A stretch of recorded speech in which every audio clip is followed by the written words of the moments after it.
আর দেরি নয়, দ্রুত নির্বাচন দিতে হবে।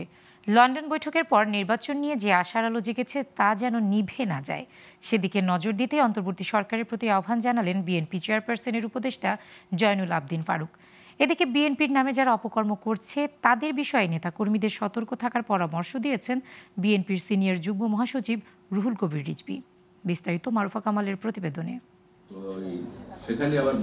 জাতীয় প্রেস ক্লাবে শুক্রবার দুপুরে শিক্ষা ভাবনা বাস্তবায়ন নিয়ে আয়োজন করা হয় এই আলোচনা সভা। এতে প্রধান অতিথি হিসেবে যোগ দেন বিএনপি চেয়ারপারসনের উপদেষ্টা জয়নুল আবদিন ফারুক।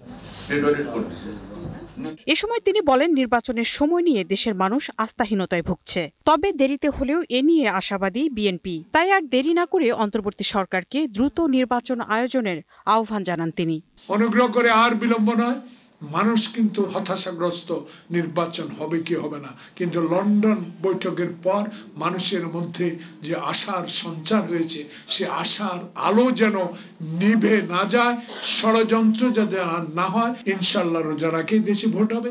এর আগে নয়াপল্টনের রথযাত্রা উপলক্ষে ঢাকা মহানগর আয়োজিত এক আলোচনা সভায় বিএনপির সিনিয়র যুগ্ম মহাসচিব রুহুল কবির রিজভী বলেন, রক্ত ও সংগ্রামের মধ্য দিয়ে যে সুযোগ সৃষ্টি হয়েছে তাতে সামনে স্থিতিশীল রাজনৈতিক পরিবেশ সৃষ্টি হবে। সংস্কার করে যৌক্তিক সময়ে সরকার নির্বাচন দেবে বলেও প্রত্যাশা বিএনপির এই নেতার। তারা সংস্কার করে দ্রুত নির্বাচন তারা দিবেন, বা দ্রুত নির্বাচন নয়, যৌক্তিক সময়ের মধ্যে নির্বাচন তারা দেবেন।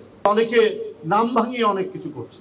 এই যে আমরা শুনেছি ইনকাম ট্যাক্স অফিস এবং ইনকাম ট্যাক্স, এখানে একজন ব্যক্তি বিএনপির নাম ভাঙিয়ে আন্দোলন করছেন, এই আজকে চেয়ারম্যানকে সরাবেন, কালকে এই করবেন, এটা কেন? এছাড়া বিএনপির নাম ব্যবহার করে যারা অপকর্ম করছে তাদের বিষয়ে নেতাকর্মীদের সতর্ক থাকার আহ্বানও জানান রিজভী। আপনি নিজেই। Marufa Kamal, global television, Dhaka.